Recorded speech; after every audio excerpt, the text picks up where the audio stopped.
Nah, supaya kita ini tidak omdo, maka lewat PN. Dalam konteks gugatan ini, studi kiranya kita bisa menyadari bersama ya.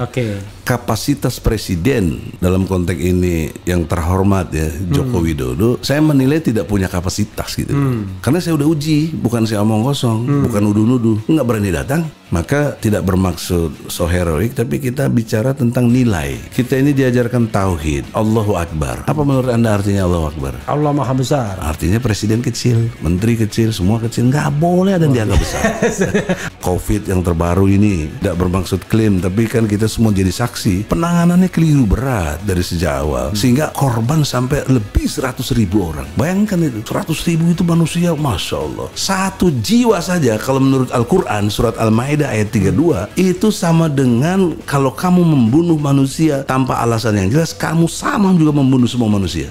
Anda boleh nggak suka dengan Soeharto, saya dalam hal ini suka. Kenapa? Karena dia mengundurkan diri, dia tahu diri gitu loh. Jadi padahal dia masih punya kemampuan memerintah TNI, memerintah Polri untuk sikat demonstran atau siapapun. Mampu dia.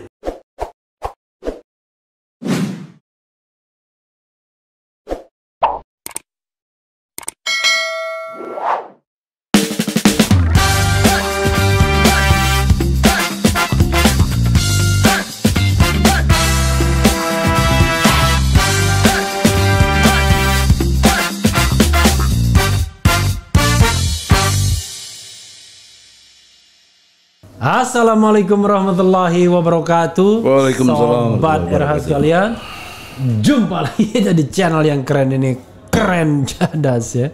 Kali ini saya punya tamu istimewa dan berbahaya. Beliau adalah Egy Sujana. Assalamualaikum warahmatullahi wabarakatuh, Bang. Waalaikumsalam warahmatullahi wabarakatuh. Semangat ya. Semangat.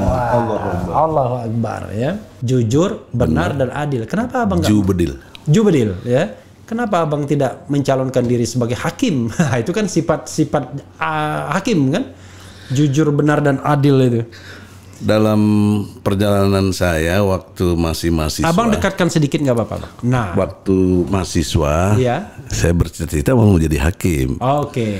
Tapi lihat perjalanan berikutnya, karena saya lebih banyak aktif di HMI, ada satu hadis yang mengerikan buat saya. Allahu Akbar. Yaitu dari 3 hakim, 2 masuk neraka, gitu kan? 1 yang masuk surga. Iya, 1 itu pun susah banget. Banget.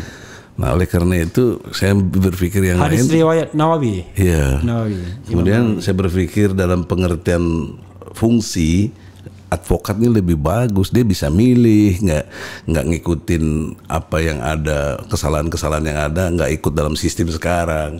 Seperti kemarin aja plagiat terjadi kan, satu contoh yang kasus plagiat, kasus Habib Rizik ya di pengadilan jadi tinggi. Kalau advokat itu punya kebebasan di dalam menentukan dan advokasi kepada banyak orang. Termasuk sekarang saya mengadvokasi rakyat yang kasih kuasa ke saya untuk gugat presiden dan DPR. TPUA. Ya, tim pembela ulama dan aktivis. Tim pembela ulama dan aktivis. Ya, di sekarang PN Jakarta Pusat. Sidang keberapa?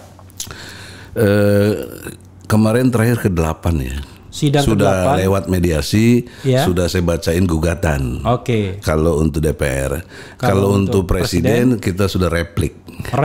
Nah, tinggal nanti duplik dari sudah sana. Datang kuasa presiden atau kuasa DPR dalam sidang. Itu yang aneh, kan saya gugatnya presiden. Tanpa ada tanda tangan basah, tapi yang maju ketua ke Jaksa Agung dan Menseknek lewat anak buahnya. Bukan Jaksa Agung sendiri toh? Bukan Mensesnek sendiri kan? Tapi orang dari sana. Saya protes keras. Tapi alasannya kan yang penting fungsional. Presiden sudah percayakan sama ini. Ya kalau memang presiden percaya, kuasanya mana?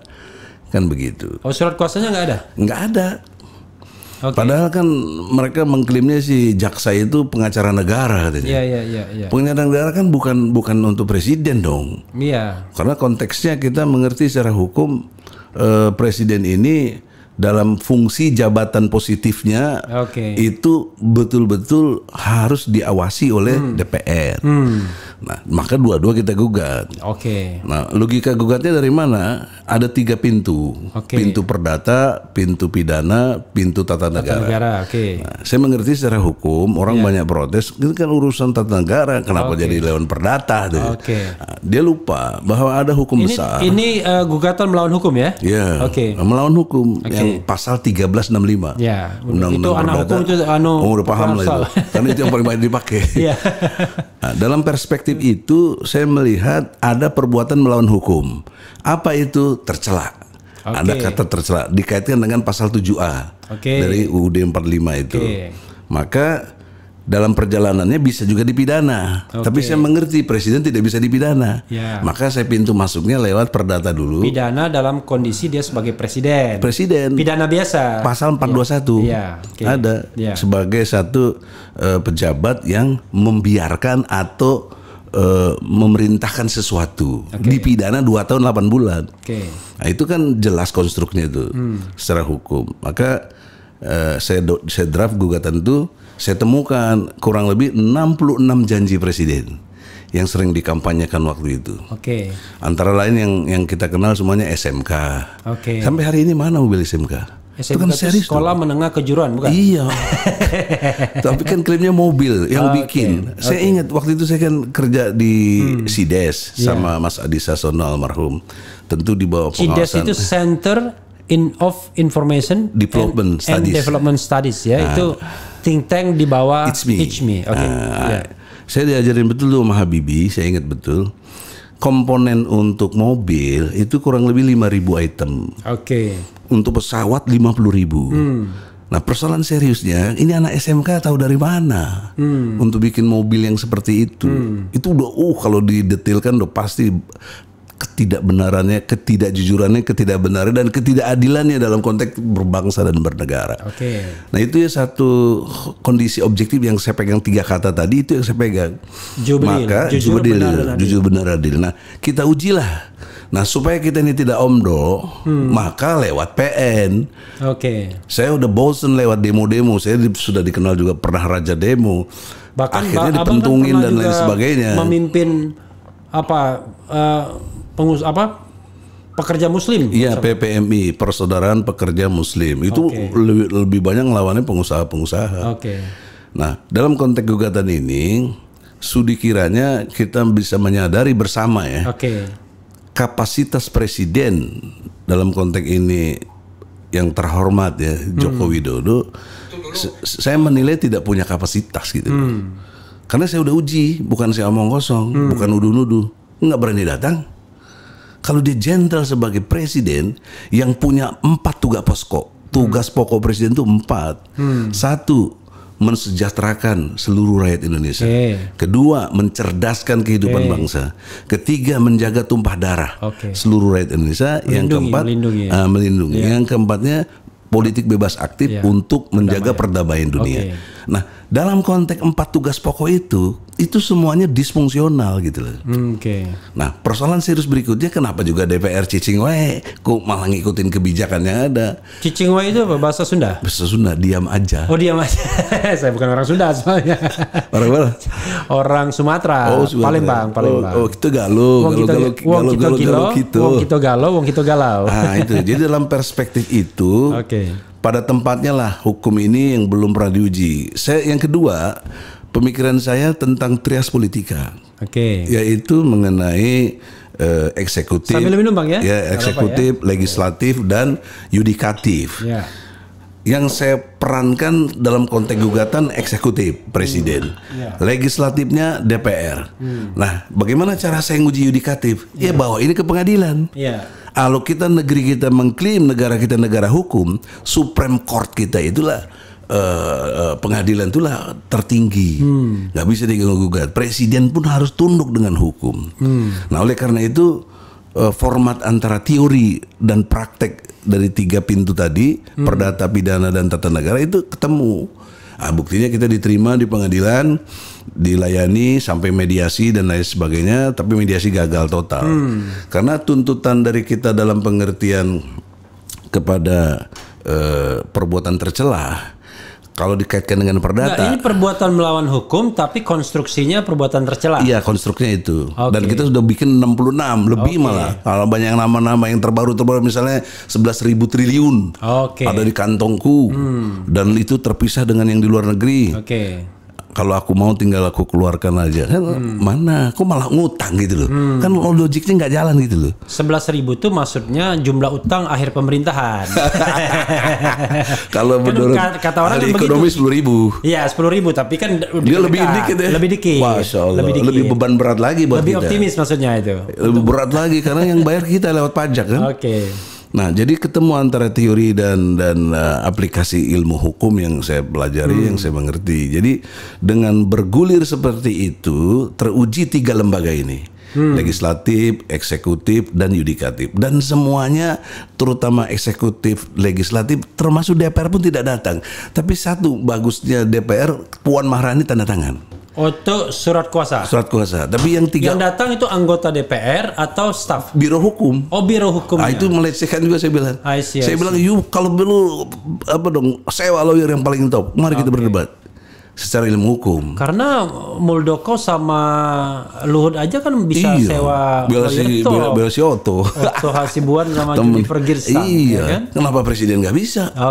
Itu saya melihatnya bukan bisa nggak bisa, pelecehannya secara ilmu hukum.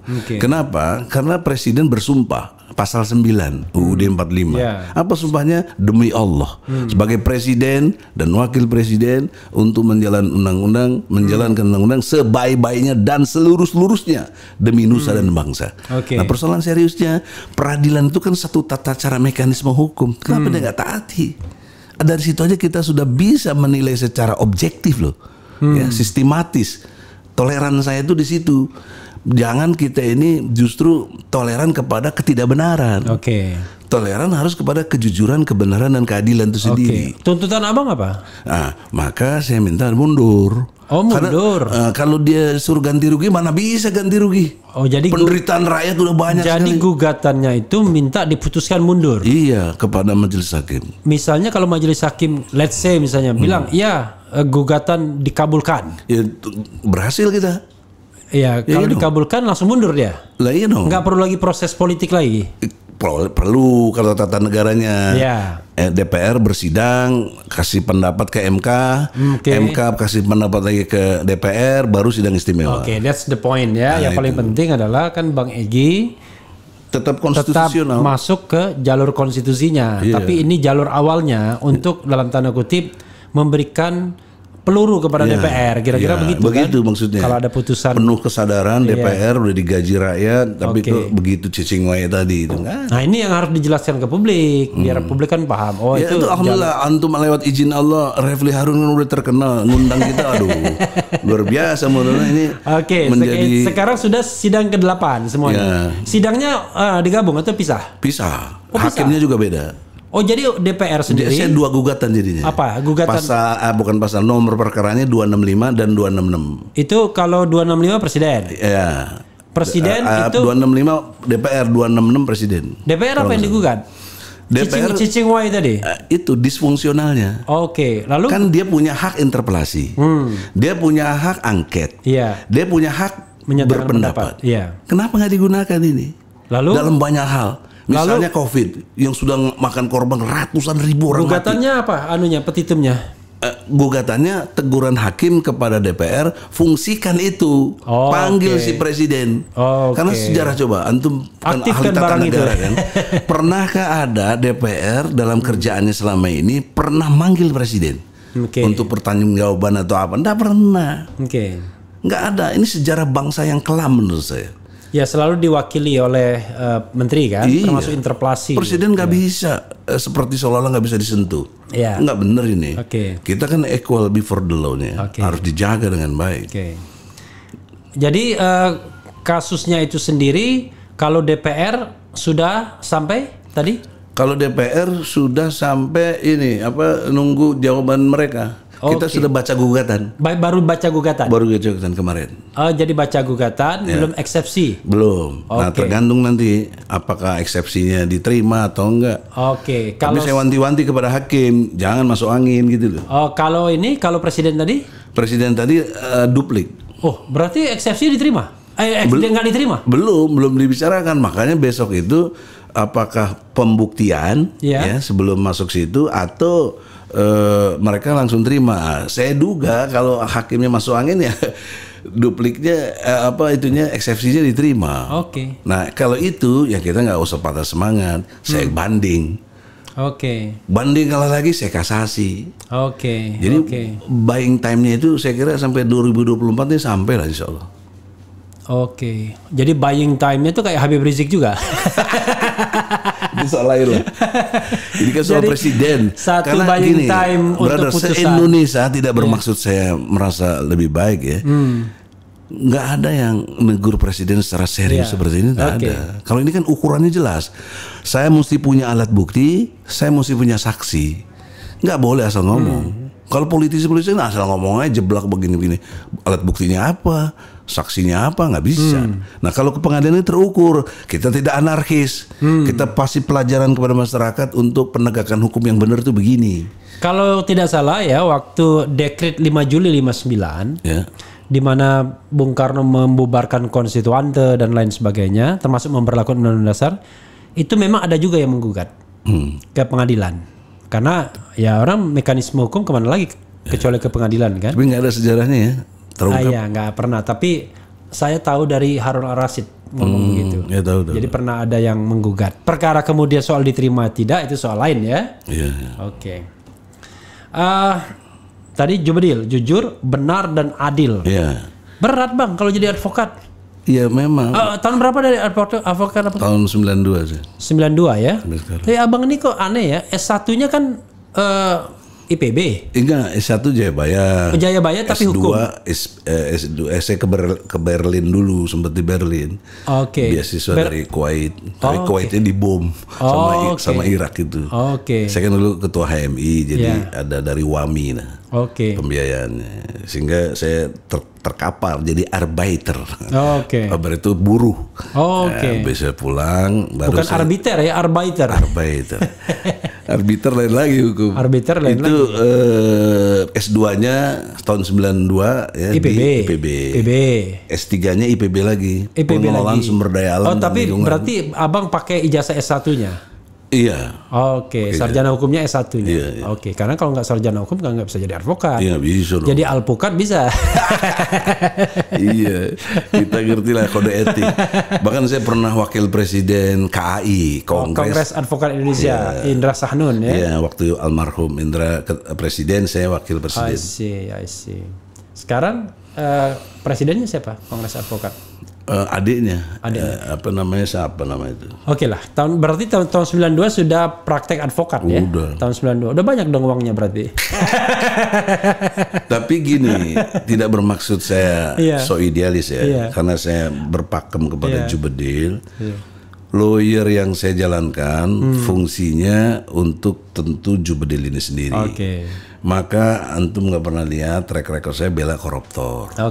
Kedua teroris. Saya nggak pernah dulu yang bikin TPM tuh saya. Tim Pembela Muslim yang kemudian diurusin sama Mahendra Data.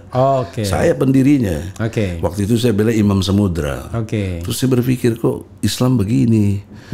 Nggak ada Islam ngajarin bom sana bom sini. Wah ini menarik nih pernyataan Egy Sujana begini. Benar. Akhirnya saya mundur bos. Karena orang mengpahamnya Egy Sujana garis keras kan gitu. Nah itu justru itu saya berpatokan kepada Jubedil. Jujur saya menilai tidak bermaksud saya menuduh Imam Samudra dan teman-temannya itu nggak benar. Tapi saya melihat dari cara berpikir. Hadis Nabi ada mengatakan kalau berkait dengan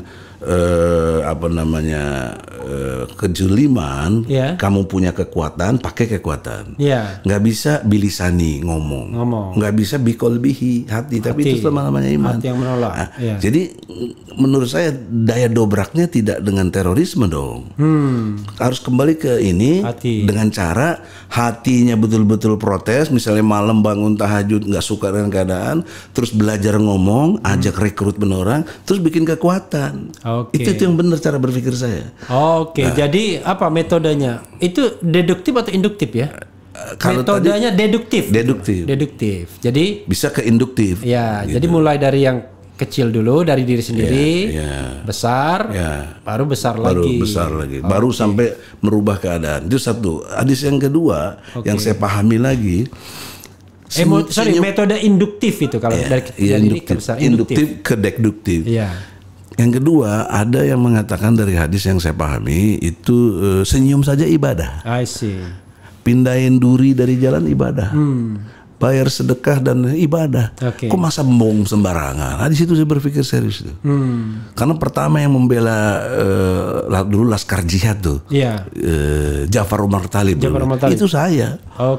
Waktu itu Kapolrinya Bimantoro. Jadi yang menarik waktu Ja'far Umar Thalib itu, dia dituduh merajam orang.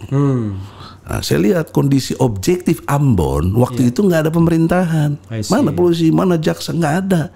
Dia menegakkan hukum atas dasar pengakuan anak buahnya yang melakukan pemerkosaan atau apa. Itu dirajam, ya itu kewenangan hukum dia waktu itu. Terus bertentangannya mana dengan Pancasila Undang-Undang Dasar 45 pasal 29 ayat 2. Negara menjamin warga negaranya menjalankan apa yang diyakininya, agama dan kepercayaan. Menjamin. Kenapa dia menjamin? Itu kan kisah hukum Islam, rajam hukum Islam. Kenapa kok halang-halangi? Wah gitu.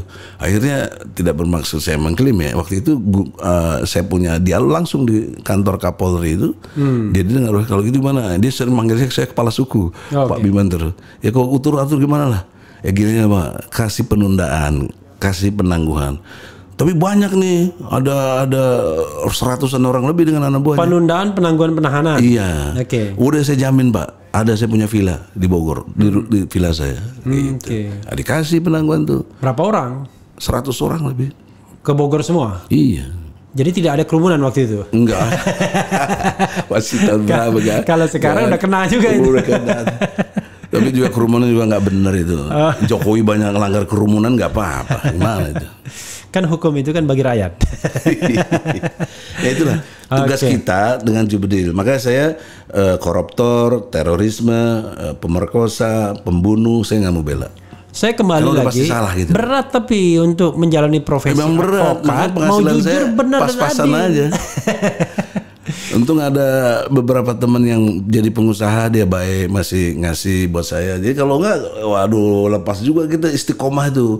Karena istiqomah itu bergantung pendapatan kita juga. Kalau kurang, wah miskin, susah, gampang disogok kita. Makanya dalam Islam pun tidak boleh kita miskin tidak boleh, amat, ya kan? Boleh. Harus punya pride kita. Kemiskinan itu bisa membawa kekufuran, kan? Gitu loh. Bang, abang kan yang mendirikan HMI MBO kan? Iya betul. Itu tahun berapa itu ya? Waktu 85 ya? Mungkin waktu mulainya zaman Pancasila. Seingat saya mulainya 83. 83 ya? Nah, 83 Kongres di Medan, HMI masih solid. Waktu itu Hari Ajar Aziz pernah ketua BPK kan? Ya. Yang ketua, karena dia komitmen akan mempertahankan azas Islam sampai titik darah penghabisan. Nah, makanya dia dipilih. Tapi perjalanannya tahun 85 goyang. Karena menteri 85 itu udah azas tunggal tuh. Iya, sedang dipromosikan oleh Abdul Ghafur almarhum karena dia orang HMI juga. Dia Menpora waktu itu. Tergusurlah nilai-nilai Islam pikiran saya waktu itu karena ini harus dihapus. Sementara saya berpikir secara objektif tadi, Jubedil ini, apa salahnya Islam? Kok digusur? Ya. Justru membuktikan kalau Islam digusur, kalian itu menunggalkan sesuatu. Menunggalkan sesuatu berarti menidakkan yang lain. Kalian musyrik, justru saya nggak mau. Gitu loh. Masa waktu itu saya ketua cabang Jakarta.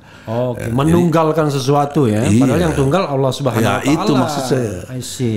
Jadi oleh karena itu di dalam konteks gerakan, saya kumpulin cabang-cabang yang masih komit.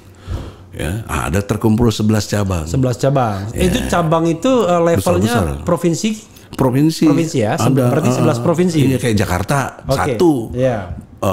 Jawa Barat, Bandung satu. Gitu loh. Kemudian Palembang juga satu.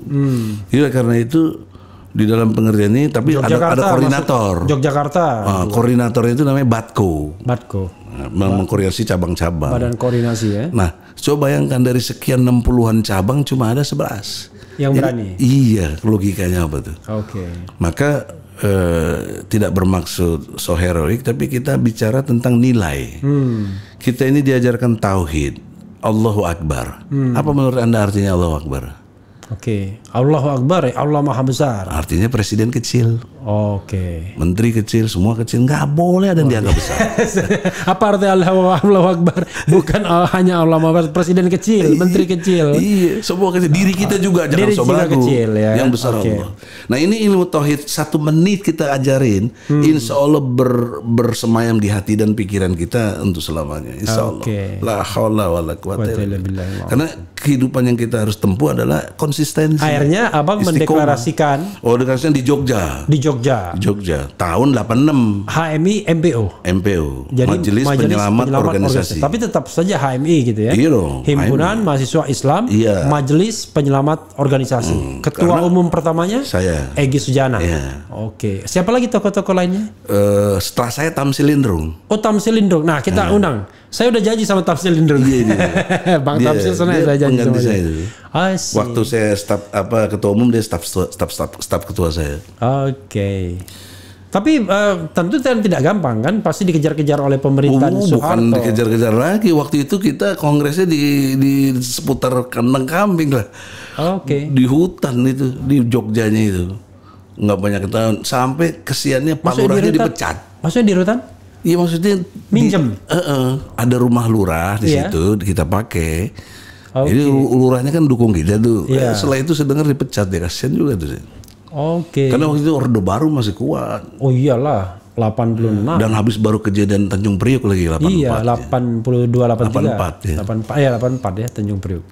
Jadi waktu itu abang ketua pertama sampai tahun berapa? 88. 2 tahun aja. 2 tahun. Oke. Itu memang konstitusi. Kita biasakan nggak konstitusinya 2 tahun 2 tahun. 2 periode kayak sekarang minta 3 periode, nggak ada gitu. Oke. Itu 1 periode 2 tahun. Iya, 1 periode 2 tahun. Bukan 3 periode 15 tahun. Sekarang pun 8 tahun kan jadi. Iya, beda lagi. Astagfirullahaladzim. Nah. Jadi Bang, sekarang abang, saya kan belum sempat baca record-recordnya, tapi rasanya abang pernah juga dia ya. Kalau aktivis itu kata Munir pencapaian tertinggi mati katanya. Tapi kalau abang cukuplah ditahan. Saya sudah pernah 3 kali di penjara. Tahun berapa aja?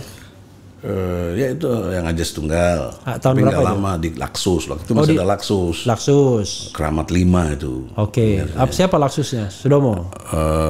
Hendro. Oh, Hendro. Oke. Dia Asdam dulu sih. Hendro Kartiko bukan? Kalau Hendro Kartiko tuh penjaga gawang. Tapi panglimanya si Pak Trisus. Oh, Trisno ya. Oke. Kemudian Laksus berapa lama? Tahun berapa itu? 86 ya? Berapa lama Laksus? Nggak lama, karena ya sifatnya kan ini aja, saya ditahan jangan sampai ke Kongres. Kan Kongresnya di Padang. Oke. Dianggap kalau saya ke sana bisa ini. Kongres tahun 88? 86. Oh, 86. Kurang lebih 10 hari, 20 harian lagi. Loh, Kongres pertama tadi tahun berapa? Nggak, kalau saya 86 juga. Habis Kongres itu saya dikeluarin, saya bikin Kongres di Jogja. Gitu. Abang Kongres. Kan HMI pecah tuh. I see. Nah, 1 di Padang, yang terima Ajas Tunggal. Nah, itu tolong garis bawah itu teman-teman Sumatera Barat. Ajas Islam hilang di Padang waktu itu. Oke, sorry. Kongres HMI 86. Ya. Itu asas tunggalnya hilang, dicoret, ganti Pancasila. Ya, saya berkongres lagi di Jogja. Tahun 86 juga. Islam sebagai Tahun dasar. 86 juga. Iya. Di 11 cabang itu. Iya. Saya kamu kalau gitu anti Pancasila. Anti dari mana saya bilang? Yang saya anti Ajas Tunggalnya, bukan Pancasila. Oke. Bukan Pancasila.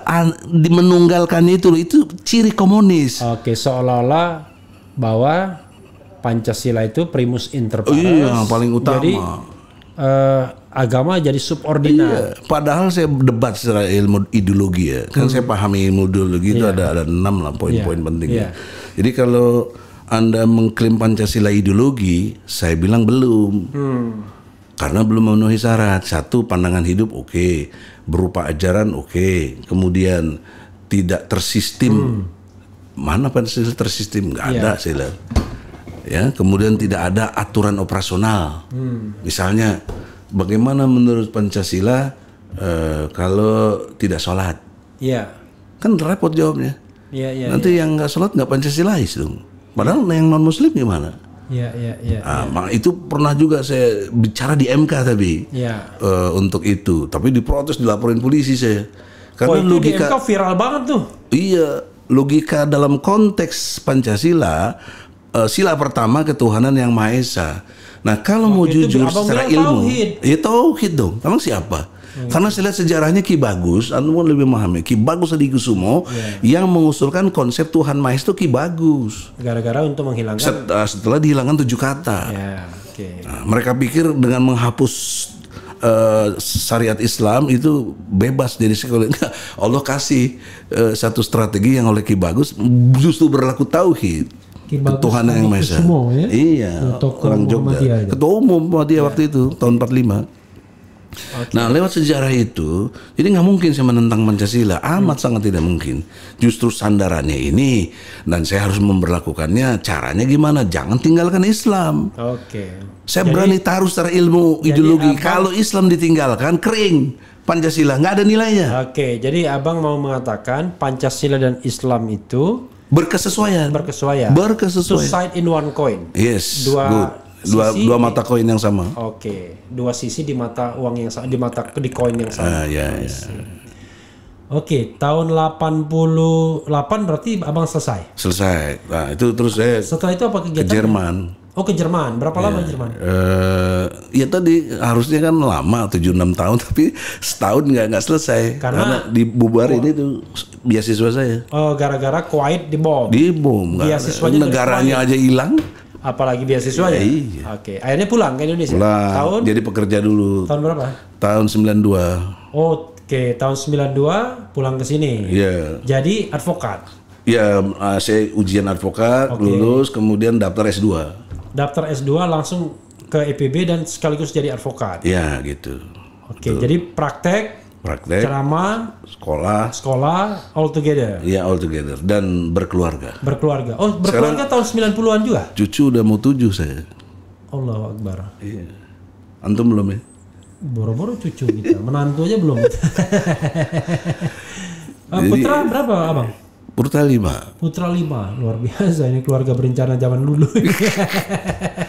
Tapi kok hati saya tuh mahasiswa teladan UGM tuh dari MIPA. Gitu ya. Yang pertama pakai jilbab di sana. Namanya Asmini Budiani. Biasanya kan yang diincer HMI 1 itu ya kok hati aja biasanya. Gak boleh di situ-situ aja. Situ-situ aja gaulnya ya. Itu kok hati ya. Kok hati ya. MIPA UGM. Sekarang udah profesor juga dia. Udah profesor. Abang profesor juga? Alhamdulillah atas izin Allah. Dapat dari mana? Asian University. University di Malaysia. Inilah satu, bukan bermaksud promosi ya. Saya basis teori saya ini, Bos. Osjubedil. Jadi saya mau kasih antum. Coba lihat. Makasih banyak ya. Nih, sahabat Eros sekalian ya. ESM teori. ESM Egy Sujana. Mastal kakek saya. Teori OST. Osjubedil gitu. OST itu bukan original soundtrack, bukan ya? Tapi itu buat film. Tapi objektif, sistematis, toleran. Jujur, benar dan adil. Pokok dasarnya begini. Kalau pakai ini semua, ini kualitas presiden, pemimpin ini. Insya Allah. To become. Amin. Insya Allah ya. Paling tidak kalau abang jadi presiden, saya pernah wawancarai calon presiden. Sekarang saya ngajar di PTIQ, Perguruan Tinggi Ilmu Al-Quran. Perguruan Tinggi Ilmu Al-Quran. Jadi khusus. Itu baru berdiri ya? Udah lama. Punyanya Ponco lah kalau nggak salah. Ponco Sutowo. Profesor Dr. Umar siapa? Nazir Umar yang Umar. Masjid bukan yang Masjid Istiqlal Imam besar. Umar siapa? Nazaruddin. Nazaruddin. Dia rektornya. Dia imam masjid, imam besar masjid ya. Ya Bang ngajar apa di sana? Ada 2, pengantar ilmu hukum sama hukum syariah. Bukan provokasi dan agitasi, bukan? Ada, saya lupa bawa materi itu mesti kasih. Saya kira ngajar provokasi dan agitasi ya. Jadi itu kegiatan abang ya. Lalu kemudian setelah itu kan abang ikut partai politik pernah? Ikut pernah. Ya kan, PBB kan? Pendiri PBB. Nah itu tahun 99. Tahun 2000 saya di P3. Di P3? 2000. Oh, di 2000 waktu masih Hamzahas. Oh, jadi abang tuh nggak PBB? P3 setelah PBB pecah, maksud saya pecah, saya nggak mau, saya ngundurin diri. I see. Kan awalnya kan saya ribut sama Yusril tahun 99 kan abang kan PBB. Iya, PBB. Tapi kemudian pendiri abang, saya iya, di pendiri. rumahnya Pak Anwar Haryono. Nah, tapi abang ribut sama Yusril. Soal apa? Ya nggak ini aja, karena waktu itu tidak bermaksud ini ya. Saya minta, you kan udah Menteri Hukum dan HAM. Oke, mundur. Bukan mundur. Bagaimana penegakan hukum Islam? Ini peluang, karena pemahaman saya hukum itu di Indonesia yang buat presiden dan DPR. Yeah. Dan Anda pembantu presiden. Nah, dia marah, so tahu kok apa gini. Ya sudah. Oke. Kebetulan memang Bang Yusril lebih senior lah 3 tahun kan. Jadi wajar lah dia marah kan. Iya, tapi kan nggak bisa gitu, di kita nggak ada senior. Ku lawan aja. Kalau tidak melawan bukan Egy Sujana namanya kan. Oke. Jadi setelah itu masuk P3. P3 di zaman Hamzahas. Di Dewan Pakar ya. Dewan Pakar sampai. Setelah itu saya lihat juga nggak bener juga pikiran saya ya, karena pecah-pecah lagi kan. Nah, saya coba ke PAN. Ke PAN. Oh, pernah PAN juga. Nah, ini yang saya nggak tahu. Pernah PAN. PAN pemilu berapa? 2019.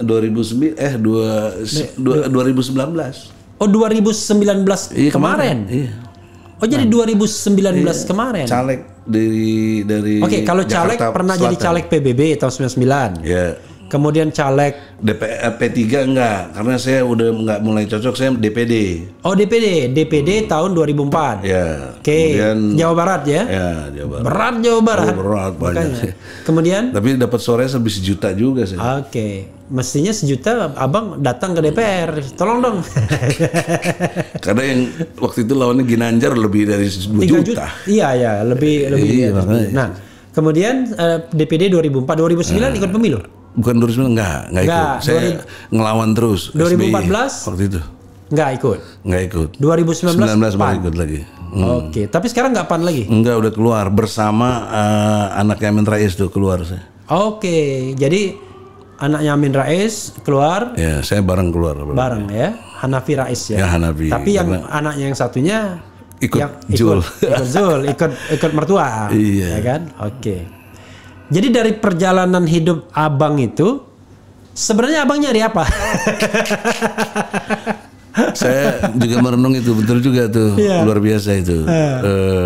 Dalam sistem yang seperti ini, saya memahaminya Islam fungsional. Makanya saya gambarkan secara Osjubedil itu bagaimana Islam berfungsi.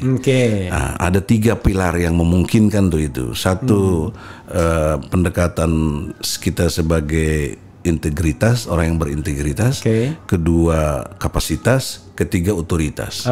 Nah, saya pikir kalau integritas presiden misalnya, integritas DPR, iman Islamnya takwa betul kepada Allah, mungkin lahir hukum Islam tuh. Siapa yang nggak mungkin? Orang didukung kok oleh pasal 29 ayat 1 dan 2. Dasar negara kita ini tauhid, Bos. Ketuhanan yang Maha Esa. Saya antum mungkin lebih jago tentang tata negara, tapi saya pelajari tentang tauhid ini di Indonesia saja yang dipakai sebagai dasar negara. Allah, nggak ada negara lain. Nah, oleh karena itulah itu promosi Bung Karno, keberkahannya. Jadi itulah salah promosi Bung Karno kepada luar dunia, negeri. ya kan? Makanya Pancasila ketika dia berhadapan dengan Uni Soviet, dia bilang ini ada dasar ketuhanan.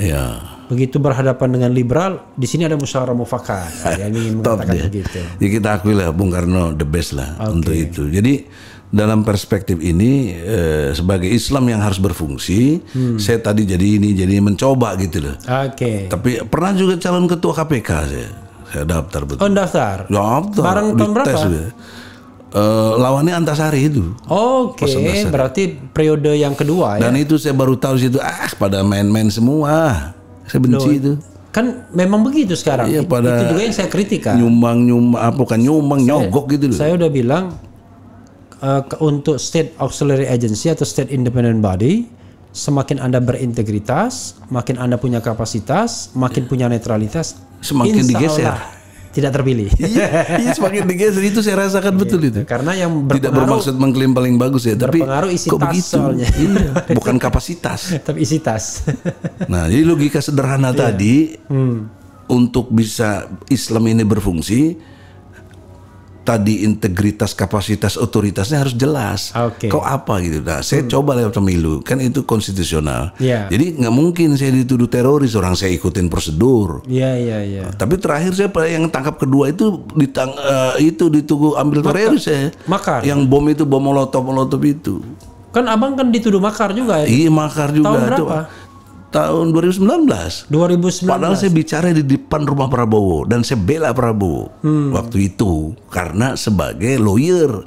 Lawyer menurut Undang-Undang Nomor 18 tahun 2003 tidak boleh dikriminalisasi. Pasal 16. Tapi tetap saya ditahan. Dengan tuduhan makar. Iya, makar. Saya bilang seledeknya makar apa? Makan roti bakar apa? Bukan bermaksudnya, tapi jagung. Cara berpikirnya itu nggak luar biasa, hukum itu nggak dianggap gitu. Waktu itu sama Liusung Karisma juga. Kan? Sebelah kamar saya deh. Oh iya. Tanya dia itu. Iya. Saya nomor 3 di kamar nomor 2. Tapi abang kan belum jelas tuh statusnya sampai sekarang. Sampai sekarang. Digantung-gantung aja. Iya, gantung itu. Kayak remote control ya. Iya, tapi saya nggak peduli, tawakal aja lah. Kalau nggak begitu nggak bisa bergerak apa-apa gitu. Iya. Padahal saya bergeraknya tetap konstitusional. Gugat ke pengadilan, bukan main-main yang nggak benar gitu. Kalau daluarsanya belasan tahun tuh. Ya nantilah, tergantung suasana politik loh itu. Mudah-mudahan 2024 itu sudah berubah itu barang. Ya mudah-mudahan, apalagi sebelum itu. Sobat era sekalian, kita tidak bicara mengenai siapa orangnya, tapi betul. Sistem yang lebih baik. Sistem yang lebih baik. Karena kita kan mendambakan negara kita baldatun thayyibatun wa rabbun ghafur kan. Dan klaim negara hukum lagi. Iya, dan berkedaulatan rakyat. Melindungi segenap bangsa, itu tadi yang 4 tadi itu. Sejahterakan. Cuma ini Bang, tolong Bung Rofli yang dimuliakan Allah. Ini visi misi sebagai presiden mestinya nggak usah pakai bikin visi misi lagi. Kalau mau capres, saya lihat tuh dialog presiden pakai misi. Ngapain bikin? Dia jalan aja 4 hal itu. Iya, jadi operasionalisasi dari 4 komitmen itu udah pasti Undang-Undang Dasar 45. Iya. Ngapain bikin visi misi? Untuk melindungi segenap bangsa apa strategi Apa strateginya? Bagaimana konsep dasarnya? Iya. Kayak sekarang bikin PPHN, ngapain PPHN? Secara ilmu tata negara yang saya pahami juga ya, karena S1 saya tata negara ya. Itu amat sangat disfungsional dari fungsi Undang-Undang Dasar 45. Itu kalau bicara pokok-pokok haluan, itu sudah pokok-pokok haluan tuh UUD 45 itu sendiri. Kecuali kalau mau dibikin repelita. Kecuali kalau PPN. Repelita masih masuk akal. Ya, kecuali kalau PPN itu pajak pertambahan nilai. Itu pun dinaikin sekarang. Belajar itu. Nah, itu juga. Jadi saya pikir nggak cerdas. Apalagi ketua MPR itu adik kelas saya, sama-sama di Jayabaya dulu. Ketua MPR Bambang Susatyo. Iya, adik kelas dulu. Di Jayabaya. Oh, di Jayabaya. Iya. S1-nya Jayabaya ya, Bang ya. Nah. Kemarin saya ketemu Ges Khalifah Jayabaya juga kayaknya. Iya. Ketemu Bursa juga. Yusuf Martak. MS Kaban Jayabaya juga. Yusuf Martak sama tanggal lahirnya tanggal 3 Desember. Luar biasa. Allahu Akbar. Jadi Bang, the last ya, ini karena menjelang maghrib juga, salah saya juga karena tadi agak lama persiapannya. Iya. Kan yang namanya politik Abang pasti tidak bisa dilepaskan, ya kan? Sudah part of the blood, ya kan? Sudah bagian dari darah, ya kan? Soulmate ya. Nah, bukan Soleh Mahmud. Soleh Mahmud dekat sini. Dekat sini Soleh Mahmud. Oh gitu ya. Nah, tapi Abang kan pasti dong berpartisipasi ingin di 2024. Pasti. Tapi partisipasinya apa bentuknya? Saya pakai konsep tahu diri. Iya. Kapasitas, integritas, dan otoritas yang ada diri saya sekarang yang melekat nih kayaknya belum sampai lah, tahu diri lah. Saya kira ini penting konsep tahu diri karena saya ngambil dari teori Islam dalam sholat jamaah. I see. Nggak perlu cari-cari imam. Semua orang udah tahu. Oh, si fulan ini udah lebih bagus segala-galanya. Maju jadi imam. Nggak ada yang ribut. Iya, karena memang konsep tahu diri paling hebat udah teruji. Iya. Ini jangan nggak bisa baca Al-Fatihah aja jadi imam di Afghanistan lagi misalnya. Ya, itu kan nggak tahu diri menurut saya, nggak pas gitu loh. Nah, dalam konteks ini untuk 2024 ya siapa yang punya kapasitas, yang punya integritas dan tentu tadi isi tas. Nah, itu yang saya masih nggak sanggup tuh isi tas kagak ada. Nah, mereka-mereka yang itu tolong jangan keluar dari visi misi UUD 45 tadi. Jangan cuma jargon, tapi dibuat dalam bentuk aplikasi rencana-rencananya tadi. Tapi maksud saya bukan menjadi calon, tapi terjun sebagai insan warga negara yang menginginkan hadirnya pemimpin yang baik. Masuk partai mungkin abang udah nggak mikir lagi kan? Bahkan sekarang saya masih ketua umum Partai Pemersatu Bangsa. Coba klik Google tuh. Ada ketua umum Partai Pemersatu Bangsa. Iya, PPB. Oh, itu dari mana ininya? Badan hukumnya ada? Ada, resmi. Ada. Bisa dijual itu. Gitu. Pendirinya udah meninggal ya Pak Muntako tuh. Sekarang pertanyaannya, Muntako Firman Muntako bukan? Bukan, yang dari Demokrat tuh. Oh, dari Demokrat. Nah, sekarang abang mau ngambil peran sebagai apa dalam prosesi 2024 nanti? Saya berpikir secara fungsi. Saya menyadari dan mungkin antum juga nggak ada urusannya sama HMI atau apa, yang penting kamu beriman sama Allah. Yaitu Al-Quran nggak boleh dipisahkan dengan kekuasaan. Ketika ini dipisahkan, sekularisme terjadi hingga detik ini 76 tahun. Ukurannya apa? Pendidikan coba antara Kemen 76 tahun itu sepanjang Indonesia merdeka. Iya. Ini kan ukuran kita. Kita setelah mereka artinya bisa menentukan hukum dan lain sebagainya. Tapi menjadi ukuran hingga detik ini. Hukum Islam tidak berlaku secara proporsional. Tidak bermaksud saya menggusur, justru saya pakai Pancasila. Yang dimaksud ketuhanan Maha Esa itu apa? Nggak bisa yang lain, karena dijelaskan di Mukadimah alinea ketiga. Berkat rahmat Allah. Jadi itu pasti Allah dalam ketuhanan Maha Esa itu. Jadi abang akan, dan penjelasan itu ada dari Ki Bagus menjelaskan surat Al-Ikhlas. Anda lihat ada lembaran negara. Jadi saya nggak ngaco-ngaco, memang begitu. Nah, jadi pertanyaan tadi fungsi, saya ingin berfungsi situlah. Apakah nanti Allah takdirkan jadi presiden atau enggak, itu soal proses. Apakah nanti dijadikan tim sukses yang utama atau tim pendebat dan lain sebagainya. Tapi nggak akan diam saja. Nggak akan diam. Terus berfungsi. Fungsional. Sebab kalau disfungsional kita jadi munafik. Tapi satu soal yang sering saya titipkan kepada semua orang yang saya interview adalah, kita kan ingin mencari yang terbaik. Salah satu yang terbaik itu kalau open dan fair competition. Betul. Nah, saya khawatir dengan masuknya PAN ke dalam gerbong istana ini, pesta itu antara oligarki yang istana saja, karena partai yang lain tidak bisa nyalon karena 20%. Kan mereka kan nggak nyampe 20%. Katakan let's say Demokrat sama PKS.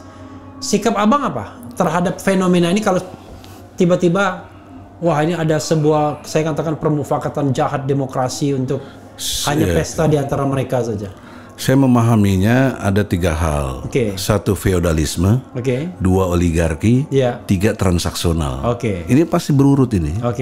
Nah, kita ini nggak bisa lepas dari feodal. Tunjukkan sama saya partai mana yang nggak feodal. Feodal semuanya, tergantung kepada ketua umum atau ketua pembina. Nah, di dalamnya itu pasti oligarki, nggak mungkin ngambil orang lain kalau nggak orang dekat dia. Ada yang tidak feodal, Persendi, Persatuan Partai Seni dan Dagelan. Dulu ada di Yogyakarta, berdiri juga. Tapi kan akhirnya kan nggak hidup lah pasti. Nah, yang ketiganya pasti transaksional. Nah, ini yang saya mau dobrak. Maka tentang threshold untuk 20% itu saya setuju, Rocky Gerung, antum juga. Jadi kita fokus sekarang ini, tolong MK juga tolong tahu diri dalam pengertian fungsi ya. Anda nanti ditanya oleh di akhirat oleh Allah. Kalau nggak di dunia ini jadi masalah besar, yaitu kenapa threshold 20% itu kan menghalangi demokrasi sesungguhnya. Harusnya calon berapa aja boleh, terseleksi secara kapasitas tadi. Bang, ini terkait 2024 Jadi tadi kita sudah banyak ngomong ya, tapi this is mungkin the last question ya. kita kan bagaimanapun tidak mungkin diam kalau kita merasa bertanggung jawab terhadap kehidupan kebangsaan ini. Ya, benar. Apa yang Abang rasakan dalam masa pemerintahan sekarang ini yang dipimpin oleh Presiden Jokowi tentunya, dan apa konsep Abang kalau seandainya Abang menemukan wah banyak hal yang harus diperbaiki, termasuk juga isu yang mengatakan wah ini jangan-jangan mereka pesta di antara mereka saja oligarki itu karena sudah merekrut PAN, lawan tidak ada lagi karena 7 parpol itu sudah 82% sehingga presidensial threshold minimal 20% itu tidak akan tercapai oleh partai oposisi. Silakan Bang, ini the last part of interview ini. Oke, terima kasih brother Refli Harun yang dimuliakan Allah. Amin. Ada beberapa hal, antara lain berupa konsepsi dan berupa juga hal-hal yang disebut public opinion. Maksud saya public enemy. Dalam konteks konsep, problem bangsa kita ini tidak konsisten. Bahasa Islamnya tidak istiqomah. Tidak teguh pendirian terhadap nilai-nilai yang sudah diyakini dan bahkan dijadikan hukum. Nah, Quran menyatakan dengan jelas surat As-Saff ayat 2 dan 3. Kabur maqtan indallahi an taqulu ma la taf'alun. Allah amat sangat benci kepada orang yang mengatakan tapi tidak mengerjakan. Nah, dalam konteks Indonesia, omdo. Dalam konteks Indonesia, ini bukan cuma omong, udah jadi undang-undang. Apa? Pancasila dan Undang-Undang 45. Misalnya sila keempat, kerakyatan yang dipimpin oleh hikmah kebijaksanaan dalam permusyawaratan perwakilan. Apa Anda berani bilang ini sesuai dengan Pancasila, sistem politik yang sekarang? Tidak, bertentangan dengan sila keempat itu. Kok modelnya demokrasi yang kebablasan yang tidak sesuai dengan sila keempat? Kita ini rakyatnya dipimpin oleh hikmah. Ini hikmah ini kalau mau bicara, waduh kiai paling banyak bisa. Tapi saya mendalami hikmah ini, kata hikmah itu banyak sekali di Al-Quran mengajarkan kita ini dipimpin oleh hikmah, kebijaksanaan dalam permusyawaratan perwakilan.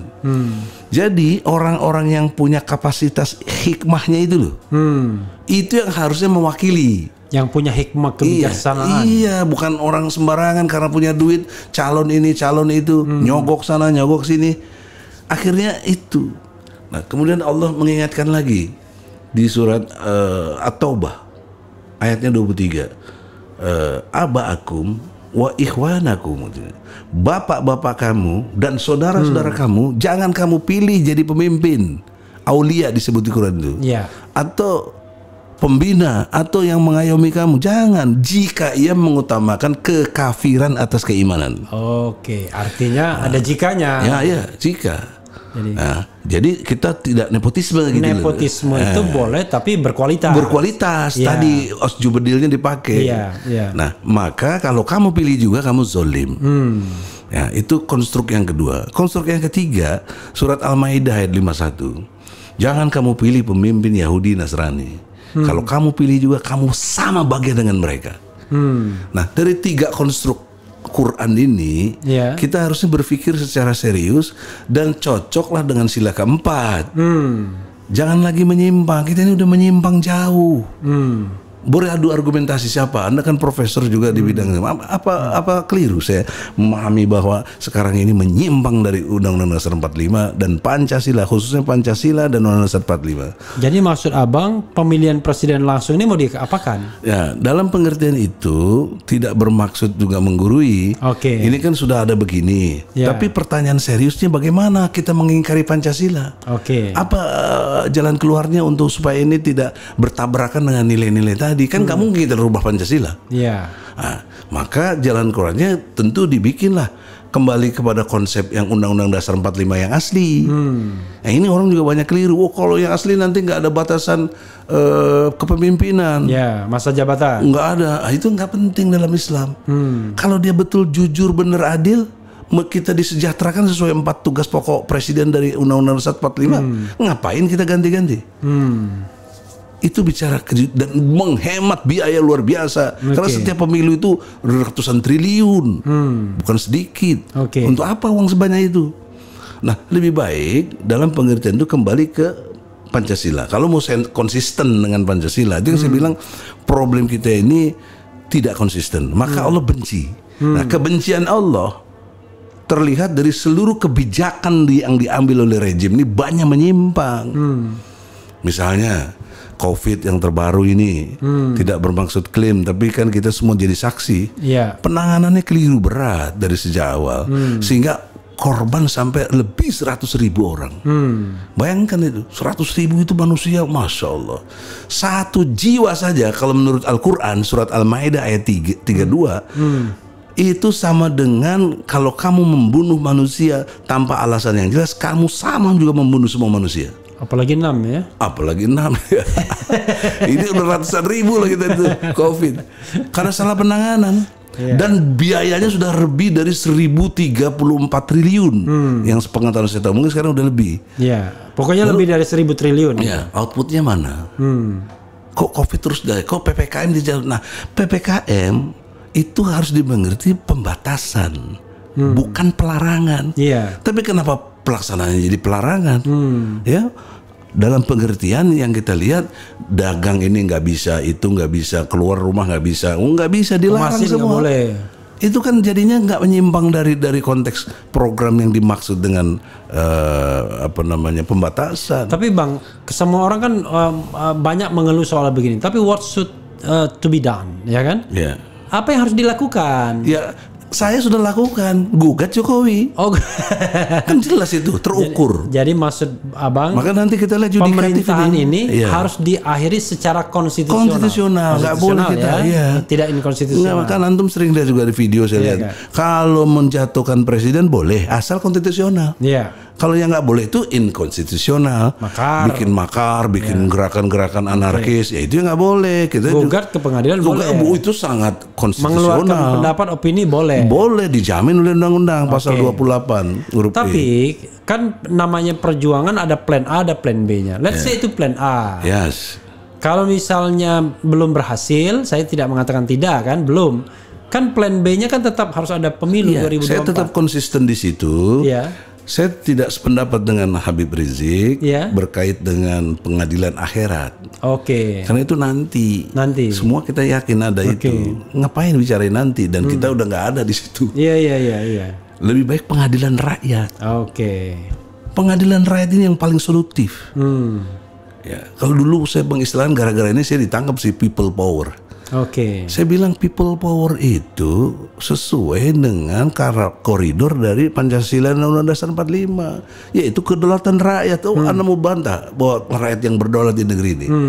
Lihat pasal 1 ayat 3 juga. Ayat 2-nya juga. Jadi oleh karena itu di dalam pengertian hukum, saya menghimbau masyarakat nih, pengadilan rakyat itu satu peluang di depan mata dan konstitusional. Kenapa? Yang dimaksud Abang pengadilan rakyat itu apa? Maksud saya begini, jika di pengadilan negeri kita dikandaskan karena sistem oligarki ini masih kuat, hakim-hakim nggak independen, ya sudah, ini menjadi bahan buat rakyat secara logika rakyat itu menurut saya ketika ketidakadilan terjadi maka akan muncul satu gerakan-gerakan yang unpredictable. Sudah pasti, karena orang itu kalau tidak mau bahasa konstitusionalnya adalah ekstra konstitusional. Ekstra konstitusional, dan itu sah. Contoh siapa? Soeharto baru 3 bulan kemarin berkuasa, copot. Yang dengan cara dia mengundurkan diri. Tadi tidak melanggar hukum. Tidak merusak properti, tidak menghilangkan nyawa. Maka dengan hormat, Anda boleh nggak suka dengan Soeharto, saya dalam hal ini suka. Kenapa? Karena dia mengundurkan diri, dia tahu diri gitu loh. Jadi padahal dia masih punya kemampuan memerintah TNI, memerintah Polri untuk sikat demonstran atau siapapun, mampu dia. Jadi Abang menginginkan pemerintah sekarang mengundurkan diri. Nah kalau ini dia nggak mau, inilah public enemy-nya gitu loh. Jangan kita bicara program-program lain. Karena logika saya, kalau ini selesai, semua yang tadi dibicarakan itu selesai semua. Ngapain kita bicara ini, bicara Jadi itu? kalau tidak mau tadi Iya, pengadilan ekstra rakyat. konstitusional. Ekstra konstitusional. Okay. Tapi yang terukur. Berarti Jangan ada saya kerusuhan. nggak tertarik dong bicara 2024. Abang nggak mikir 2024? Enggak. Oh enggak. Oke bang. Kalau itu bicara konstitusional, kita lihat yang waktu dekat aja nih. Oke. Karena orang udah pada muak banyak. Ini yang ngomong MUI loh. Oke. Anwar Abbas. Iya dia ngomong semua masa udah muak katanya. Nah, ini public enemy harus ditangkap sebagai satu pemahaman. Tapi benar. Maksudnya oleh karena pemikiran itu mengenai public enemy yang harus kita tangkap ya. Makanya bukan public enemy yang ditangkap. Bukan.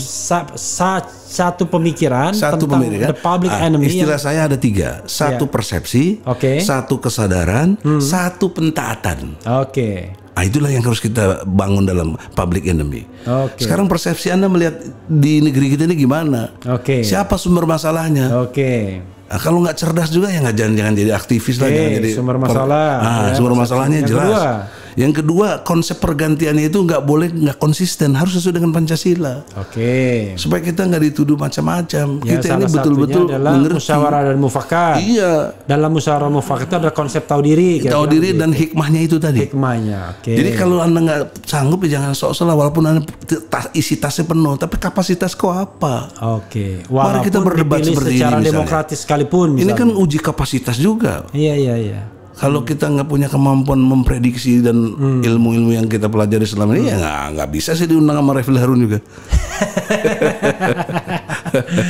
Dan kita ngeri-ngeri sedap mengundang Egy Sujana. Allahu Akbar. Allahu Akbar. Nah, ada tambahannya lagi begini. Iya. Kita bangun persepsi yang sama, kesadaran yang sama, pentaatan yang sama terhadap tadi public enemy. Iya. Nah, tinggal operasionalisasinya sesuai dengan kapasitas kita masing-masing. Oke. Saya advokat, berbuatlah sesuai kemampuan saya. Oke. Anda apa, dosen atau apa, YouTuber ini harus fungsional. Oke. Dan yang saya himbau, saya. yang TNI, Polri itu kan saya yakin adalah orang yang beriman dan baik di TNI, Polri itu. Ulah cicing wae, nanti Anda kena dosa struktural. Ya. Jadi maksudnya dia diam saja. Jangan diam saja. Jangan diam saja. Harus ikut dalam konteks persepsi tadi. Anda apa? Apalagi sudah purnawirawan. Oh, jadi ada ulah tadi ya? Iya dong. Ulah cicing wae. Ulah cicing wae. Ulah itu jangan tidak. Maksudnya. Ulah tuh jangan cicing. Jangan diam aja. Itu tandanya on, blow on, boloh. Oke. Nah, oleh karena itu disfungsional dari fungsi-fungsi ini yang jadi masalah. Oke. Nah, antum diberi kesempatan oleh Allah punya kayak begini, udah jutaan orang yang dengar, harus dikapitalisasi menjadi satu energi yang dahsyat merubah keadaan ini. Oke. Karena zaman sekarang ya begini, podcast dan lain sebagainya yang membuat kita tergerak. Oke. Nah, untuk itu fungsi-fungsi kita yang kita miliki, sekelas pembantu rumah tangga pun dalam Islam itu punya tempat yang tinggi. Oke. Tapi dalam konteks sosiologis bukan pembantu rumah tangga sekarang, asisten rumah tangga. Asisten. Itu nggak punya nilai. Padahal dia coba, andai kata pembantu rumah tangga atau asisten rumah tangga itu berlaku tidak osjubedil, artinya dia tidak jujur, tidak benar, tidak adil, habis rumah kita bisa dicuri, bisa segala macam. Jadi jangan dianggap remeh dengan kapasitas itu. Bergantung otoritas yang melekat. Tentu dia terbatas.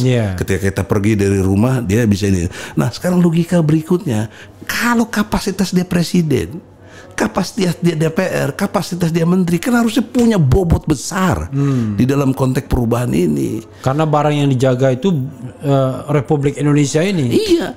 Seperti gini, pasal 33 ayat 3, bumi, air dan segala kekayaan alam yang terkandung di dalamnya diperuntukkan untuk semakmur-makmurnya rakyat. Sebelumnya dikuasai dulu oleh negara. Pertanyaan seriusnya, mana negara kita menguasai? Asing semuanya, asing sekarang. Ya, kita lihat satu contoh yang sudah lama dari tahun 62, Freeport. Saya pernah 2 kali ke sana. Ya, saya betul-betul kaji secara serius. Karena ilmu saya pengelolaan sumber daya alam dan lingkungan. Saya doktor di bidang situ. Jadi saya bisa ngitung emas dikonversi menjadi rupiah untuk kesejahteraan. Punya ilmunya lewat geografi informasi sistem. Misalnya emas hari ini kurang lebih 1 juta, bos. 1 juta, 1 gram. Berapa juta ton kita punya emas? sejak tahun 62 itu. Oke. Kemana larinya? Kok Indonesia cuma dapat 1%, paling tinggi kemarin 9%, terus ditipu lagi dengan dispestasi 51%. Itu penipuan yang luar biasa. Saya berani katakan saya berdebat. Karena dua ukuran saya secara ilmu hukum. Itu masih unbinding namanya. Apa ukuran unbindingnya? Dua, pengelolaan dan pengawasan masih pada Freeport, bukan pemerintah Indonesia. Kok kenapa diklaim 51%? 50% tuh on the paper, di atas kertas. Iya, tapi kan nggak bener, prakteknya nggak bisa ngapa-ngapain. Itu kan omdo. Iya. Ini kan bertentangan dengan pasal 33. Ini harus jadi public enemy juga gitu loh. Caranya gimana? Saya udah ajarkan teman-teman HMI terutama ya, PPMI yang bisa saya kasih nasihat lah. Itu datangi gubernur-gubernur, datangi bupati-bupati, datangi wali kota di daerah dia, inventarisir berapa banyak sumber daya alam di daerah itu. Coba kalau ini jadi isu sentral dalam penegakan pasal 33, ngeri bos. Iya. Jadi kita bisa ukur si bupati, si gubernur, lu apa? Lu nimpe banyaknya. Karena tidak mungkin harta yang ada di Jawa Barat misalnya, itu kok masih banyak yang miskin di Jawa Barat. Misalnya di Cianjur Tengah, apa ke dalam, ngeri saya ngeliatnya bos. Ya. Di kita Banten sebelah sana ada Baduy, kok masih malah dilestarikan hal-hal yang sifatnya keterbelakangan. Bahkan di Papua sendiri masih banyak yang pakai koteka. Sementara masih luar biasa. Saya pernah hitung bos, satu orang Indonesia kalau sekarang kurang lebih 275 juta dari emas ini akan dapat dikelola oleh kita sendiri dan dibagi konversi buat rakyat itu 200 juta tanpa kerja. Per tahun 200 juta untuk satu rakyat. Iya. Keren. Asal bener hitungannya, dan kita jangan diambil asing. Iya. Kalau hutan ya, saya sama dulu almarhum ketua Gerindra itu, Pak siapa dulu yang almarhum, dia yang hitung, Pak Suhadi. Pak Suhadi. Iya. Tahu berapa hutan kita ini? Bagaimana mas? Per bulan per satu orang Indonesia bisa terima 10 juta. Boleh tanya Pak Suhadi, mungkin konsep dia masih ada. Artinya dia di Gerindra waktu itu, tapi kok nggak jalan konsep itu? Nah apalagi sekarang Prabowo menteri, fungsikan dong menteri pertahanannya. Kan bukan menteri pertanahan beliau. Seperti persingkongan. Ya disuruh ngurusin singkong gimana, kan nggak masuk akal ya bisa. Tapi itulah yang saya maksud. Ini harus jadi public enemy secara konsep. Ini konsep yang sudah disediakan oleh UUD 45. Tapi kenapa kita tidak bergerak gitu? Aktivis-aktivis tidak bergerak ke situ. Anda bayangkan kalau tiap gubernur didatangi oleh aktivis-aktivis yang ngerti ilmu lingkungan hidup, mencret sebentar juga tuh. Kalau enggak ada KPK. KPK kita kondisikan, lo cepet tangkap dong orang kayak begini. Kan hal-hal begini bukan delik aduan, tapi bisa ditangkap langsung. Nah itu konsep besar saya, betapa cerdasnya presiden yang kita harapkan untuk ke depan ini mampu mengelola sumber daya alam yang ada di kita. Anda harus jangan pikir kita ini Masya Allah. Dulu 350 tahun lalu tambah 76 tahun lalu Belanda ke kita ngapain? Kan cuma soal rempah-rempah. Sekarang bukan lagi rempah-rempah, ada nikel, ada batu bara, ada emas. Dahsyat sampai dahsyat. Ya. Hasil laut hitungan saya kurang lebih 500 triliun per tahun, tinggal dibagi berapa? Jadi Indonesia ini kaya raya bos. Cuma dipimpin oleh para maling yang brengsek ini gitu loh. Saya tidak nyinggung nama orang ya. Tapi ini mekanisme kenapa kok begini. Nah disitulah ada surat Al-Ma'un. Ara'aital ladzi yukadzibu bidin. Tahu kamu siapa pendusta agama? Mereka yang menghardik anak miskin, tidak beri makan orang miskin, lalai sholatnya, berlaku ria, pencitraan aja sampai masuk gorong-gorong gitu, dan tidak membantu. Al-Ma'un bos. Kaitan dengan sekarang apa PPKM? Itu melanggar surat Al-Ma'un.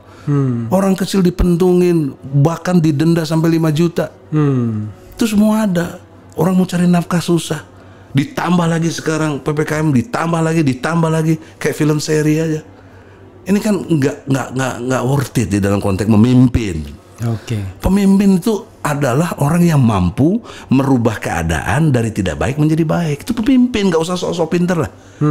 Apa sekarang perubahan yang terjadi sejak zamannya dari mulai Soekarno, SBY. Jadi pemimpin itu dari yang tidak baik menjadi baik. Iya. Kalau jadi dari tidak baik tambah buruk itu pemimpi. Bukan pemimpi, bahkan pendusta tadi, pendusta. Nah sekarang ini lebih banyak pendusta tapi dijilat. Buzzer-buzzer itu kan penjilat luar biasa itu, karena dibayar sampai 94 miliar. Oke. Kita mengerti betul. Nah inilah yang harus kita sama-sama public enemy. Jadi jangan ada bicara kebencian kita. Ini bicara harta benda kita semua, nyawa kita semua, kelangsungan hidup kita semua. Anda hari ini boleh enak, belum tentu anak istri Anda nanti lebih baik. Iya. Begitu juga cucu-cucu kita nanti. Ini kan kita tahu teori lingkungan hidup kan harus sustainable. Kalau nggak sustainable untuk apa bicara lingkungan hidup? Tapi kita cara kelolanya berbeda. Lingkungan hidup digabung sama kehutanan, nggak bisa itu. Oke. Menterinya itu teman saya sekelas tuh. Siti Nurbaya. Ya sekelas saya sama dia. Sekelas di S2, S3. S3. Nah jadi dalam konteks itu kok ilmu yang dia pakai nggak ngerti, karena dalam konteks lingkungan itu harus punya kemampuan memahami materi, energi dan informasi. 3 besar inilah yang membuat lingkungan itu jadi bagus, sustainable itu. Energinya gimana, materinya gimana, informasinya apa. Nah dalam perspektif itu dikaitkan dengan ilmu hukum kan cocok dengan pasal 33 ayat 3 itu. Jadi kenapa hari ini rakyat tidak sejahtera, minimal masih banyak yang miskin? Karena pemimpinnya yang bikin miskin. Ini namanya kemiskinan struktural. Kemiskinan struktural. Mungkin yang ahli ekonomi lebih jago. Saya perspektif hukumnya aja. Saya temukan ini dosa-dosa struktural mereka. Mereka ini pendusta agama. Tapi tetap dipercaya, tetap dijilat. Karena para pendustanya ini nggak punya lain kecuali tadi isi tasnya itu. Dan isi tas itu main dengan konglomerat yang ada. Yang membuat dia dibiayai, jadilah boneka dia. Dia merasa sur sendiri, padahal dia menghancurkan dirinya sendiri. Nah ini satu peristiwa ke depan yang dahsyat menurut saya. Perubahan di Indonesia ini jauh lebih mengerikan nanti, karena ini udah menyangkut hajat hidup orang banyak tapi diabaikan. Ya, persoalan seriusnya ada 2. Ukuran kesuksesan itu kan dalam konteks kepemimpinan tadi mampu merubah keadaan. Nah kita lihat sekarang ukur satu-satu. Terakhir ini yang Jokowi. Apakah terjadi perubahan lebih baik atau enggak? Kalau udah tahu enggak lebih kok didukung terus tuh gimana otak itu? Itu bukan saya benci ya, enggak. Saya sayang Jokowi itu presiden kita kok. Subjektif ya? Iya subjektif dong. Tapi dikemas secara objektif. Melihat fakta-fakta, bukan kebenciannya. Nah itu teori yang saya osjubedil itu. Maka oleh karena itu tidak mengurangi hormat dengan siapapun, terutama saudaraku Presiden Republik Indonesia, jangan tersinggung ya. Anda sadar diri, dalam petitum saya kasih kesempatan untuk taubat. Luar biasa. Kalau nggak mau taubat, Anda mundur. Kalau enggak nanti rakyat bergerak memundurkannya. Itu konsepnya sederhana. Taubat itu maksudnya mengubah kebijakan. Iya. Kan tobat itu ada 3. 1 mengakui kesalahan, 2 tidak akan mengulangi lagi, 3 mengganti. Nah, gantilah kebijakan-kebijakan yang jangan sampai rakyat dimiskinkan. Dengan listrik, PLN itu menurut hemat saya sumber daya alam yang dikuasai oleh listrik ini paling besar. Ya, setelah itu BRI, setelah itu yang lain-lain. Itu PLN sekarang ini Masya Allah, kita bayar sedikit aja didenda. Tapi bagaimana mendistribusikan nilai-nilai listrik untuk kesejahteraan? Juga kehutanan. Pernah sahabat saya MS Kaban jadi menteri kehutanan, saya kritik, Ban, lu jadi menteri, masyarakat seputar hutan tetap miskin. Apa artinya kau? Padahal dia ambil sumber daya dari situ. Nah, cuma gitu. Sudah. Itu sahabat saya ya. Artinya saya bisa ngomong gitu karena selama ini bersama terus. Tidak bermaksud destruktif tapi membangun. Nah, lihat ukur kebijakan para menteri yang ada. Kan yang dilihat dapat fee-nya. seperti ini juga apa namanya nih? Freeport juga. Wah, kita kan tahu lah bagaimana fee-nya yang beredar. Waktu rekaman yang nggak boleh diperdengarkan yang di DPR tuh gimana tuh. Tapi ini udah di depan mata, nggak bisa berubah juga. Ya, juga ada tidak bermaksud ini ya, misalnya ada menteri yang menguasai semua hal, menteri semua urusan. Ini juga dibiarkan saja. Dan anehnya lagi kemarin penunjukan untuk memimpin PPKM ini nggak ada surat keputusan. Itu dari segi tata negara kan nggak dibenarkan begitu. Dan sudah digugat oleh pedagang angkringan itu. Nah, hal-hal begini bagus menurut saya digugat. Maka saya pelopori bagaimana gugat yang benar. Nah, gugatlah gubernur-gubernur di daerah, termasuk Anies. Jangan dipikir di sini enak-enak aja. Ini kita ini memang nggak ada hutan, tapi Anda lihat beton itu. Soal rumah Anda ini luar biasa. Saya senang sekali. Banyak gedung-gedung tinggi itu. Kelihatan. Itu kan hutan beton. Berapa investasi triliunan itu? Terus berapa kontek ke pajaknya? Mana hasilnya? Yang saya tahu ada kurang lebih 150 triliun APBD. Tapi mana konversinya buat rakyat Jakarta? Nggak nyampe dah 150 triliun APBD. 100 kurang. Iya, dengan segala hal-hal yang nggak terdeteksi kan banyak kita tahu lah. Nah, kalau pakai surat Al-Anfal ayat 1 dan ayat 41 itu ada tentang gonima. Saya sudah ingatkan Anies dalam pengertian gonima. Di situ harus 20% buat rakyat miskin, buat di jalan Allah, buat Ibnu Sabil. Ada surat Al-Anfal. Nah, sekarang mana konsep 20% buat rakyat? Enggak ada, bagi-bagi ke sekitarnya itu aja. Mungkin G. Salifah lebih tahu. Teman kita. Tapi maksud saya tidak mengugat, dia sahabat saya, bahkan adik lah dalam konteks HMI juga. Saya mengingatkan, kalau ini tidak dijalankan, Anda kena surat Al-Maun. Apalagi pakai vaksin-vaksin, kasihan rakyat bagaimana itu. Nah, ini yang saya maksud gerakan-gerakan yang gini, seperti saya lihat sahabat saya juga Babe Aldo bikin MPR, Majelis Penderitaan Rakyat. Itu benar. Tapi mana yang ngurusin begitu-gitu, saya kira sekilas ntar juga hilang lagi tuh. Yang mudah-mudahan nggak hilang. Jangan, maka harusnya terstruktur, masih bikin ke pengadilan, gugat. Apa yang nggak benar dari rejim ini? Jangan cuma Jokowi, karena dia bisa berkilas itu bukan urusan saya. Ya, maka kita distribusi gugatan ini kepada tiap gubernur, bupati, wali kota. Jadi kesadaran hukum dengan sendirinya meningkat. Nah, ini satu konsep yang nggak dipikirin. Maka saya kalau punya kesempatan dan ada dana, saya pengen bikin klinik hukum.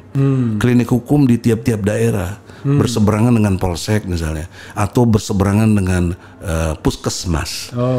Karena ini nggak pernah diperhatiin. Misalnya pasal 34 UUD 45, fakir miskin, anak terlantar dipelihara oleh negara. Pernah kita dengar rumah yatim nasional? Nggak ada sampai hari ini. Bang, siapa yang ngurus itu? Saya cuma mengingatkan aja nih, sebentar lagi Isa. Habis itu kita closing. Harapan saya kita sudah menemukan public enemy tadi.